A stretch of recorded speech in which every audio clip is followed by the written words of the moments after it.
مەسرۆر بارزانی ڕایگەیاند لە ڕێگەی دەربڕین و قەڵەمەکانتانەوە دەتوانن ڕۆڵی کارا و ئەرێنی لا پێکەوە ژیانی ئاشتیانە بگێڕن. مەسرۆر بارزانی ڕایۆژکاری ئەنجومەنی یاسایی شێرینی کوردستان پێشوازی لە شاندێکی ئەکادیمی و ڕۆشنبیری و نووسرانی وڵاتانی عەرەبی بەشدار لە 14مین پێشانگای نێودەوڵەتی کتێب لە هەولێر بە سەرۆکاتی فەخری کەریم سەرۆکی دەستگای مەدا بۆ ڕاگەاندن و ڕۆشنبیری و هونەر کرد. لە دیدارەکەدا مەسرۆر بارزانی ڕایگەیاند کە ئاگەلی کوردستان ناو پێگەی ئەوان ئاشنایە وتیەوە لە ڕێگەی دەربڕین و قەڵەمەکانتانەوە دەتوانن ڕۆڵی کارا و ئەرێنی خۆتان لا قوڵکردنەوەی پێکەوە ژیانی ئاشتیانە و یەکتر قوبوڵکردنی نێوان هەردوو گەلی کورد و عەرەب بگێڕن و یارمەتی دەربن بۆ چارەسەرکردنی کێشەکان. لا بەشێکی دیکەی خستنەڕووی بۆچوونەکان لەبارەی خەباتی یاوبەشی و پێکەوەی نێوان گەلانی ڕەسەنی ناوچەکە ڕاستپاردەیەکی بارزانی نەمری بە بیر ئامادەبووان هێنایەوە کە بەردەوام پێداگیر بووە لەوەی نابێت ڕێگە بدرێت خەبات و شەڕی نێوان شۆڕشی کورد لەگەڵ حکوومەتەکان بۆ بەدەستێنانی مافەکانی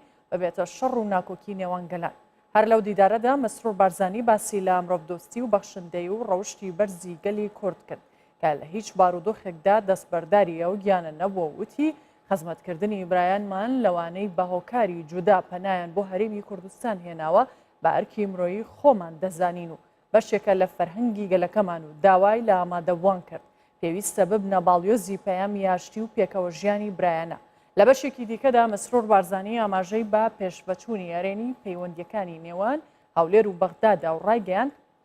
ئێمە بە کورد و عەرەبەوە بووینەتە قوربانی سیستەمە دیکتاتۆریەکان و وتی زۆر جار خەڵک کراوەتە قوربانی ئەجەندای سیاسی. دواتر بەشێک لە ئامادەبووان تێبینی و بۆچوونەکانی خۆیان خستە ڕوو سەرسامی خۆیان بە پێکەوە ژیانی برایانەی نێوان پێکهاتەنەتەوەی و ئاینی و ئاینزاکانی هەرێمی کوردستان و پێشکەوتن و بوژانەوەکان لە گشت بوارەکان بە تایبەت بواری ڕۆشنبیری دەربڕی و ئاواتی سەرکەوتنیان بۆ مەسرۆر بارزانی خواست لە هەرکی نوێیدا بۆ زیاتر بوژانەوەی بوارەکان و گەیاندنی هەرێمی کوردستان